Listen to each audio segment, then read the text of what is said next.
Praise Lord, ദൈവനാമത്തിന് മഹത്വം ഉണ്ടാകട്ടെ. ഇന്ന് നാം പഠിക്കുവാൻ പോകുന്നത് ദീന എന്ന മഹിളാരത്നത്തെക്കുറിച്ചാണ്. ബൈബിളിലെ മഹിളാരത്നങ്ങളെക്കുറിച്ചാണ് നാം പഠിച്ചുകൊണ്ടിരിക്കുന്നത്.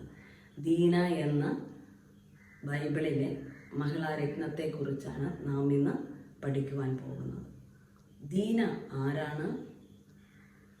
ഇസ്രായേൽ ഗോത്രത്തിലെ 12 സഹോദരന്മാരുടെ ഒരേ ഒരു സഹോദരിയാണ്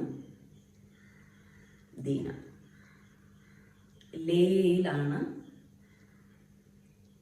ദീന ജനിക്കുന്നത്. ലേയാണ് ദീനയുടെ മാതാവ്. അതായത് യാക്കോബിൻ്റെ 11ാമത്തെ മകളാണ് ദീന. അങ്ങനെ ദീന വാത്സല്യത്തോടെ, സമൃദ്ധിയോടെ, സന്തോഷത്തോടെ തൻ്റെ സഹോദരങ്ങളോടൊപ്പം, തൻ്റെ മാതാപിതാക്കളോടൊപ്പം, തൻ്റെ ദാസിമാരോടൊപ്പം ഒക്കെ വളരെ സന്തോഷത്തോടെ, സമൃദ്ധിയോടെ ജീവിച്ചു വന്നു. അങ്ങനെ ജീവിച്ചു വന്ന സമയത്താണ് യാക്കോബ് തൻ്റെ സ്വന്തം ദേശത്തേക്ക് മടങ്ങി പോകുവാനായിട്ട് ആഗ്രഹിക്കുകയും അവിടെ വളർന്ന സമയത്ത് തന്നെ യാക്കോബിൻ്റെ ഭാര്യമാർ 2 പേരും മത്സരിക്കുന്നതും ഒക്കെ കണ്ടാണ് അവൾ വളർന്നത്. എല്ലാം സന്തോഷത്തോടെ അവിടെ വളരുവാൻ സാധിച്ചു. പക്ഷേ 2 അമ്മമാരുടെയും മത്സരങ്ങളും അവൾ കണ്ടാണ് വളർന്നത്. എന്നാൽ അവൾ വളർന്നു. അവൾ കൗമാരപ്രായമായപ്പോഴാണ് യാക്കോബ് സ്വന്തം ദേശത്തേക്ക് മടങ്ങിപ്പോകുവാൻ ആഗ്രഹിക്കുന്നത്. അന്നേരം യാക്കോബ് തൻ്റെ ഭാര്യമാരെയും വെപ്പാട്ടികളെയും മക്കളെയും ഉണ്ടാക്കിയതായ സമ്പത്തുകൾ, ചതിവിലൂടെയും മത്സരബുദ്ധിയിലൂടെയും ഒക്കെ ഉണ്ടാക്കിയതായ സമ്പത്തുകളൊക്കെ ആയിട്ട് പ്രയാണം ചെയ്യുവാനിടയാകുന്നു. ആ പ്രയാണത്തിൽ ലാബാൻ കടന്നു വന്ന് ഗ്രഹവിഗ്രഹം കാണാതായതിൻ്റെ സംഘർഷം, ഇതെല്ലാം ദീന കാണുവാനിടയായിത്തീർന്നു. അങ്ങനെയിരിക്കെ യാത്ര ചെയ്ത് പോകുമ്പോഴാണ് ഏശാവ് വരുന്നു എന്ന് കേട്ടപ്പോൾ യാക്കോബ് ഭയക്കുന്നതും യാക്കോബ് അവിടെ അതിനുവേണ്ടി ക്രമീകരണങ്ങൾ ചെയ്യുന്നതെല്ലാം ദീന കാണുന്നുണ്ട്. പക്ഷേ ഏശാവ് അടുത്തെത്തിയപ്പോൾ തൻ്റെ സഹോദരനെ ചുംബിക്കുന്നത് കണ്ടപ്പോൾ അവിടെ ആ പേടിച്ച് നിന്ന സ്ഥലത്ത് നിന്ന് സന്തോഷം, സമാധാനം അവിടെ കാണുവാനും അവൾക്ക് ഇടയായി. അങ്ങനെ അവർ ഷേക്കേം എന്ന പട്ടണത്തിൽ പാളയമടിക്കുവാൻ തീരുമാനിക്കുകയും ഷേക്കേം എന്ന പട്ടണത്തിൽ പാളയമടിക്കുകയും ചെയ്തു.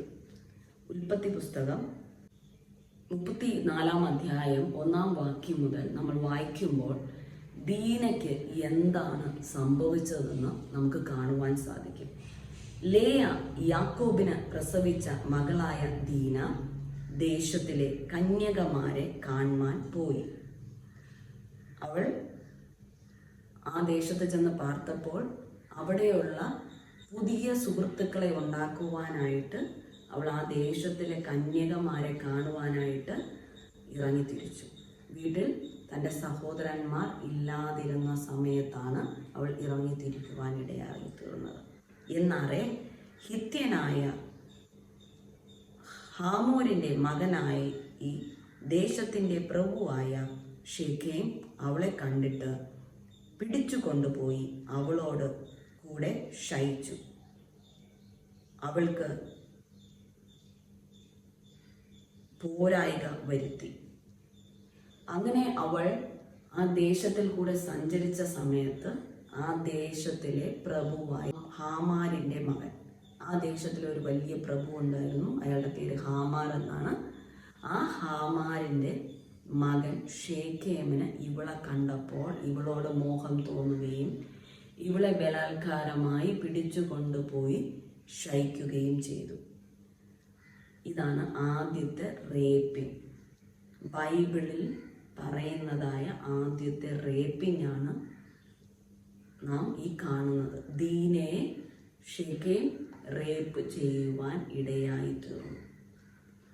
ഈ കാലഘട്ടത്തിലും നാം കാണുന്നതാണ് റേപ്പിംഗ് എന്നുള്ളത്. ഒരു പെൺകുട്ടി വിജനമായ സ്ഥലത്തുകൂടെ അല്ലെങ്കിൽ ഒറ്റയ്ക്ക് യാത്ര ചെയ്യുന്നത് കാണുമ്പോൾ മോഹം തോന്നി അവളെ ബലാത്കാരമായി പിടിച്ചുകൊണ്ട് പോയി ആരും കാണാത്ത സ്ഥലത്ത് വെച്ച് അവളെ ഉപദ്രവിക്കുകയും മാനഭംഗപ്പെടുത്തുകയും ചെയ്യുന്നത് ഈ കാലഘട്ടത്തിൽ നാം ഒത്തിരിയും കേട്ടുകൊണ്ടിരിക്കുകയും ഒത്തിരിയും വർത്തമാനങ്ങളിൽ സോഷ്യൽ മീഡിയയിലൊക്കെ നാം കേട്ടുകൊണ്ടിരിക്കുകയും ചെയ്യുന്ന കാര്യമാണ്.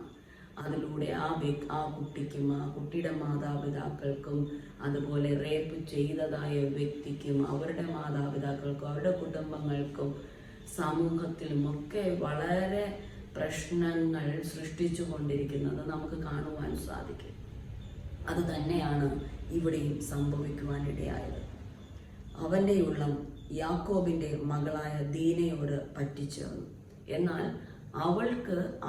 എന്നാൽ ഷേക്കേമിന് ദീനയോട് ഇഷ്ടം തോന്നി.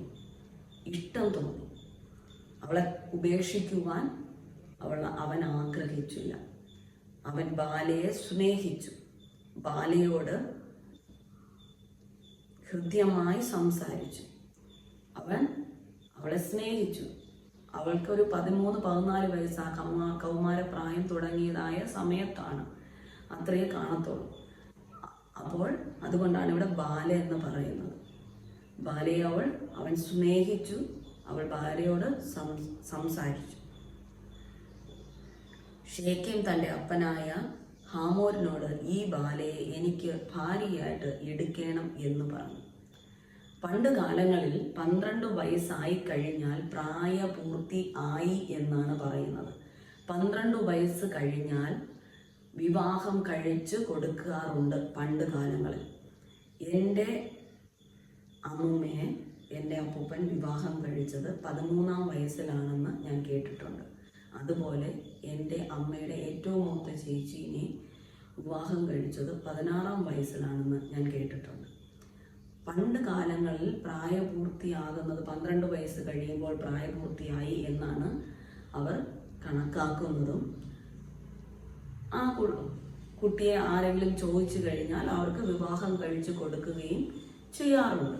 അത് നാട്ടു നടപ്പായിട്ട് പതിവായിട്ട് നടന്നിരുന്ന കാര്യമാണ് പണ്ട് കാലഘട്ടങ്ങളിൽ. പക്ഷേ ഇപ്പോൾ അത് നടക്കത്തില്ല. ഇപ്പോൾ 18 വയസ്സ് കഴിയാതെ ഒരു പെൺകുട്ടിയെ വിവാഹം കഴിച്ചു കൊടുത്താൽ ആ പെൺകുട്ടിയുടെ മാതാപിതാക്കളെ ബന്ധിതരാക്കുവാൻ, അറസ്റ്റ് ചെയ്യുവാനുള്ളതാണ് നിയമം. പണ്ട് കാലങ്ങളിൽ 12 വയസ്സ് കഴിഞ്ഞാൽ വിവാഹം കഴിച്ചു കൊടുക്കാറുണ്ട്. തൻ്റെ മകളായ ദീനയെ അവൻ വഷളാക്കി എന്ന് യാക്കോബ് കേട്ടു. അവൻ്റെ പുത്രന്മാർ ആട്ടിൻകൂട്ടത്തോടു കൂടെ വയലിൽ ആയിരുന്നു. അവർ വരുവോളം യാക്കോബ് മിണ്ടാതിരുന്നു. യാക്കോബ് അറിയുവാനിടയായി തൻ്റെ ഏക മകൾ ആയ ദീനയെ ഷേക്കേം ഉപദ്രവിച്ചു എന്നും അവളെ നശിപ്പിച്ചു എന്നും ഒക്കെ കേട്ടു. എന്നാൽ തൻ്റെ സഹോദരന്മാർ, അതായത് ആ ദീനയുടെ സഹോദരന്മാർ, യാക്കോബിൻ്റെ പുത്രന്മാർ വയലിൽ നിന്ന് മടങ്ങി വരും വരെയും യാക്കോബ് മിണ്ടാതിരിക്കുവാൻ ഇടയായി. ഷേക്കേമിൻ്റെ അപ്പനായ ഹാമോർ യാക്കോബിനോട് സംസാരിപ്പാൻ അവൻ്റെ അടുക്കൽ വന്നു. ഷേക്കേം പറഞ്ഞത് കേട്ടിട്ട് ഷേക്കേമിൻ്റെ പിതാവ് അബ്രഹാമിനോട് സംസാരിച്ചു തൻ്റെ മകളെ തരണമെന്ന് ആവശ്യപ്പെടുവാനായിട്ട് യാക്കോബിൻ്റെ കൂടാരത്തിലേക്ക് കടന്നു വരുവാൻ ഇടയായിത്തീർന്നു. യാക്കോബിൻ്റെ പുത്രന്മാർ വസ്തുത കേട്ട് വയലിൽ നിന്ന് വന്നു. അവർ ഇതറിഞ്ഞിട്ട് വയലിൽ നിന്ന് ഓടി വന്നു. അവൻ യാക്കോബിൻ്റെ മകളോടുകൂടെ ശയിച്ചു. അങ്ങനെ അരുതാത്ത കാര്യം ചെയ്തത് ഇസ്രായേലിൽ വഷളത്വം പ്രവർത്തിച്ചതുകൊണ്ട് ആ പുരുഷന്മാർക്ക് വ്യസനം തോന്നി, മഹാകോപവും ജ്വലിച്ചു. ഇസ്രായേൽ മക്കളോട് ഈ വഷളത്വം കാണിച്ചതുകൊണ്ട് അവരോട് ഇസ്രായേൽ മക്കൾക്ക് കോപം ജ്വലിച്ചു, വളരെയധികം കോപം ജ്വലിച്ചു. ഹാമോർ അവരോട് സംസാരിച്ചു, എൻ്റെ മകൻ ഷേക്കെമിൻ്റെ ഉള്ളം നിങ്ങളുടെ മകളോട് പറ്റിയിരിക്കുന്നു, അവളെ അവന് ഭാര്യയായി കൊടുക്കണം. നിങ്ങൾ ഞങ്ങളോട് വിവാഹ സംബന്ധം കൂടി നിങ്ങളുടെ സ്ത്രീകളെ ഞങ്ങൾക്ക് തരികയും ഞങ്ങളുടെ സ്ത്രീകളെ നിങ്ങൾക്ക് എടുക്കുകയും ചെയ്യുവിൻ എന്ന് പറഞ്ഞു. എൻ്റെ മകന് നിങ്ങളുടെ മകളെ വളരെ ഇഷ്ടമാണ്, അതുകൊണ്ട് നമുക്ക് അങ്ങോട്ടും ഇങ്ങോട്ടും സ്ത്രീകളെ വിവാഹം കഴിച്ചു കൊടുക്കാം എന്നുള്ളത് അയാൾ സംസാരിക്കുവാനിടയായി. നിങ്ങൾ ഞങ്ങളോടുകൂടെ പാർക്കാം, ദേശത്ത് നിങ്ങൾക്ക് സ്വാതന്ത്ര്യമുണ്ടാകും, അതിൽ പാർത്ത് വ്യവഹാരം ചെയ്ത് വസ്തു സമ്പാദിപ്പിൻ എന്ന് പറഞ്ഞു. അവർ ഇസ്രായേൽ മക്കൾക്ക് ഷേക്കെമിൽ എവിടെ വേണം സ്വാതന്ത്ര്യമായിട്ട് ജീവിക്കുവാനുള്ള അനുവാദം ഹാമോർ കൊടുക്കുവാനിടയായിത്തീർന്നു. ഷേക്കെമും അവളുടെ അപ്പനോടും സഹോദരന്മാരോടും, നിങ്ങൾക്ക് എന്നോട് കൃപ തോന്നിയാൽ നിങ്ങൾ പറയുന്നത് ഞാൻ തരാം.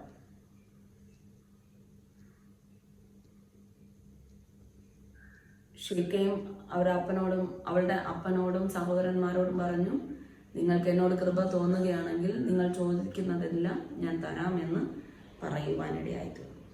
എന്നോട് സ്ത്രീധനവും ദാനവും എത്രയെങ്കിലും ചോദിപ്പിൻ, നിങ്ങൾ പറയും പോലെ ഞാൻ തരാം, ബാലയെ എനിക്ക് ഭാര്യയായിട്ട് തരയണം എന്ന് പറഞ്ഞു. എത്ര വേണോ സ്ത്രീധനം തരാൻ ഞാൻ തയ്യാറാണ്, പക്ഷേ നിങ്ങളുടെ സഹോദരിയെ എനിക്ക് ഭാര്യയായി തരണമെന്ന് അവൻ ആവശ്യപ്പെട്ടു. കാരണം അവൻ അവളെ പീഡിപ്പിച്ചു എങ്കിലും അവൻ അവളെ സ്നേഹിച്ചു, അവളെ ഇഷ്ടപ്പെട്ടു, അവളെ സ്വന്തമാക്കുവാൻ ആഗ്രഹിച്ചു, അവളെ തൻ്റെ ഭാര്യയാക്കുവാൻ ആഗ്രഹിച്ചു. തങ്ങളുടെ സഹോദരിയായ ദീനയെ ഇവർ വഷളാക്കിയത് കൊണ്ട് യാക്കോബിന്റെ പുത്രന്മാർ ഷേക്കെമിനോട് അവന്റെ അപ്പനായ ഹാമോറിനോടും സംസാരിച്ച് കപടമായി ഉത്തരം പറഞ്ഞു. അവരോട് കാപട്യത്തിലാണ് യാക്കോബിന്റെ പുത്രന്മാർ ഉത്തരം പറയുവാനിടയായിത്തീർന്നത്. തങ്ങളുടെ സഹോദരിയെ അഗ്രചർമ്മിയായ പുരുഷന് കൊടുക്കുന്ന കാര്യം ഞങ്ങൾ പാടുള്ളതല്ല, അത് ഞങ്ങൾക്ക് അപമാനം ആകുന്നു. എങ്കിലും ഒന്ന് ചെയ്യുവാൻ ഞങ്ങൾ സമ്മതിക്കാം. നിങ്ങളിലുള്ള ആണെല്ലാം പരിച്ഛേദന ഏറ്റ് നിങ്ങൾ ഞങ്ങളെ പോലെ ആയിത്തീരുമെങ്കിൽ ഞങ്ങളുടെ സ്ത്രീകളെ നിങ്ങൾക്ക് തരികയും നിങ്ങളുടെ സ്ത്രീകളെ ഞങ്ങൾ എടുക്കുകയും നിങ്ങളോട് കൂടെ പാർത്ത് ഒരു ജനമായി തീരുകയും ചെയ്യാമെന്ന് പറഞ്ഞു. പരിച്ഛേദന ഏൽക്കാത്ത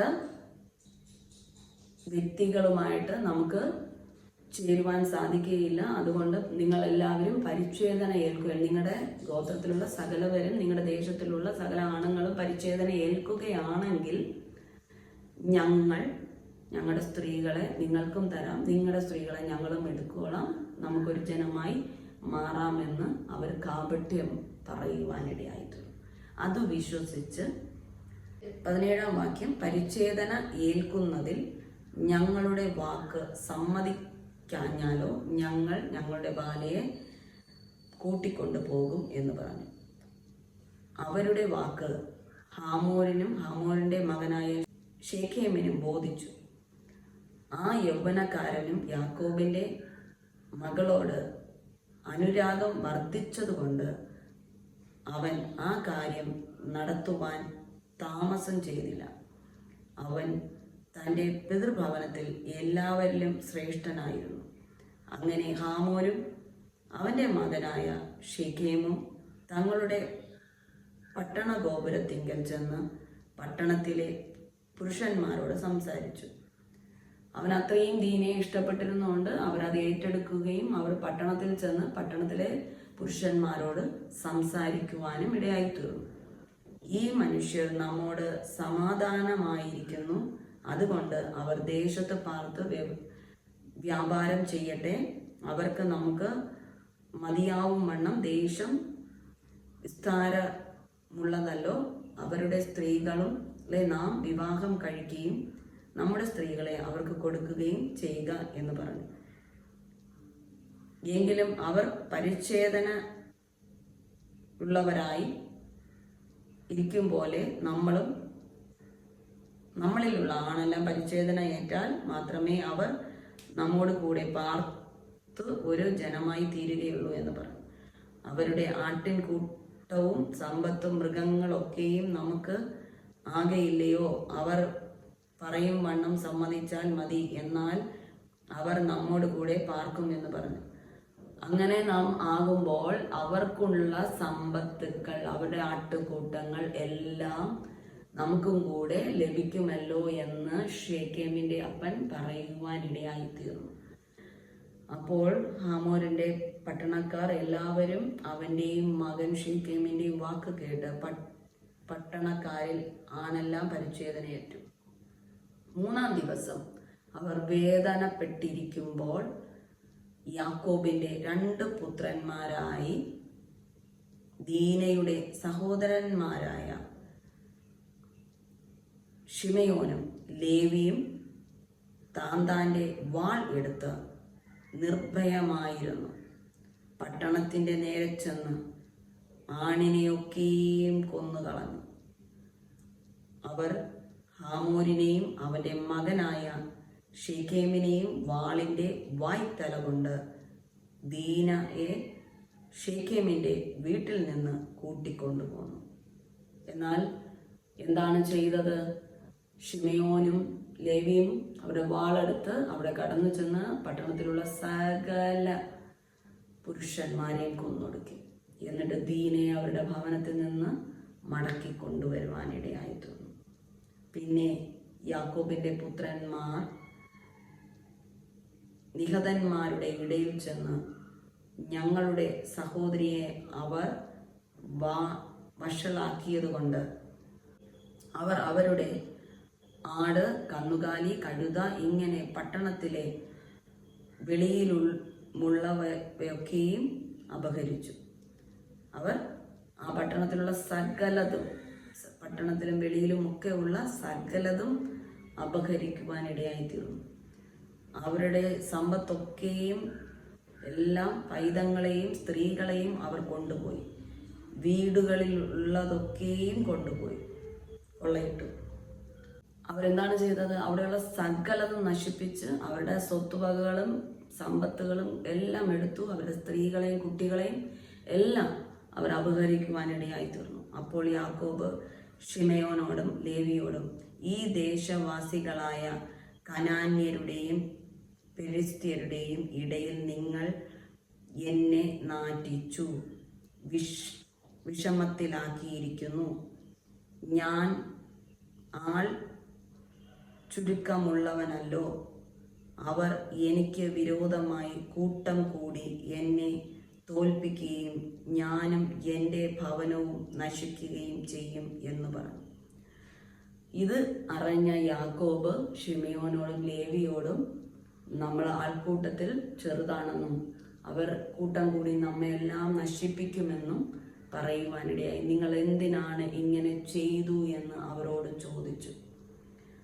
യാക്കോബ് യഥാർത്ഥത്തിൽ ക്ഷമിക്കുകയാണ് ചെയ്തത്. യാക്കോബിൻ്റെ ബാക്കി മക്കളും ക്ഷമിക്കുവാനിടയായി തീർന്നു. അവളെ നശിപ്പിച്ചെങ്കിലും അവളെ കളഞ്ഞില്ലല്ലോ. അവളെ സ്വീകരിക്കുവാൻ, ഭാര്യയായി സ്വീകരിക്കുവാൻ അവൻ തീരുമാനിച്ചതുകൊണ്ട് യാക്കോബ് സമ്മതിക്കുകയാണ് ചെയ്തത്. അല്ലാതെ ശിമയോനും ലേവിയും ചെയ്തതുപോലെ ചെയ്യുവാൻ ഒരിക്കലും യാക്കോബ് ആഗ്രഹിച്ചില്ല. അതിന് അവർ തങ്ങളുടെ സഹോദരിയോട് അവന് ഒരു വേശ്യയോട് എന്ന പോലെ പെരുമാറാമോ എന്ന് ചോദിച്ചു. തൻ്റെ സഹോദരിയോട് വേശ്യയെ പോലെ അവന് പെരുമാറാൻ കഴിഞ്ഞോ എന്ന് യാക്കോബിനോട് ചോദിക്കുവാനിടയായി തീർന്നു. അന്നേരം ദൈവം യാക്കോബിനോട് എന്തെന്ന് പറഞ്ഞു? നീ ഈ ദേശത്ത് നിന്ന്, ഏശാവിൻ്റെ ഈ ദേശത്ത് നിന്ന് ഓടിപ്പൊയ്ക്കൊള്ളുക പറഞ്ഞു. അങ്ങനെ ആ ദേശം വിട്ട് തന്നെ പോകുവാനായിട്ട് ഇടയായി തീർന്നു. ഈ 2 മക്കൾ കാരണം ദേശം വിട്ടോടുവാനായിട്ട് യാക്കോബിന് ഇടയായി. ദീന എന്ന മകൾക്ക് ഒരു ഭർത്താവിനെയും ലഭിക്കാതെ ആയി. ഇതാണ് ദീനയ്ക്ക്, അതായത് ഇസ്രായേൽ മക്കളുടെ ഏക സഹോദരിയായ ദീനയ്ക്ക് സംഭവിച്ചതായ ദുരന്തങ്ങൾ, അതായത് യാക്കോബിൻ്റെ മകൾക്ക് സംഭവിച്ചതായ പ്രയാസം. പിതാവോ സഹോദരങ്ങളോ അറിയാതെ ഭവനത്തിൽ നിന്ന് ഒറ്റയ്ക്ക് കറങ്ങുവാൻ പോകുന്ന മക്കൾ ഇന്ന് അനേകം പേരുണ്ട്. പല ദേശങ്ങളിൽ പഠിക്കുവാൻ പോകുമ്പോൾ അവർ ഒറ്റയ്ക്ക് കറങ്ങുവാൻ പോകാറുണ്ട്. അവിടേക്ക് എന്താണ് അവരുടെ ജീവിതത്തിൽ സംഭവിക്കുവാൻ പതിയിരിക്കുന്നതെന്ന് നമുക്ക് മനസ്സിലാക്കാതെ പോകുന്ന സമയമാണ് ഈ കാലഘട്ടം. അതുപോലെയാണ് അന്നും ദീനയ്ക്കും സംഭവിച്ചത്. ആ ദീനയ്ക്ക് സംഭവിച്ചതുപോലെ ഇന്നത്തെ നമ്മുടെ തലമുറകൾക്ക് സംഭവിക്കാതെ ഇരിക്കുവാൻ അവരെ നല്ല ശിക്ഷണത്തിൽ, ദൈവഭയത്തിൽ എല്ലാം പറഞ്ഞു മനസ്സിലാക്കി കൊടുത്ത് വളർത്തുക എന്നുള്ളതാണ് മാതാപിതാക്കളായ നമ്മുടെ കർത്തവ്യം. അതിനായി ദൈവം നിങ്ങളെ സഹായിക്കട്ടെ. ആമേൻ.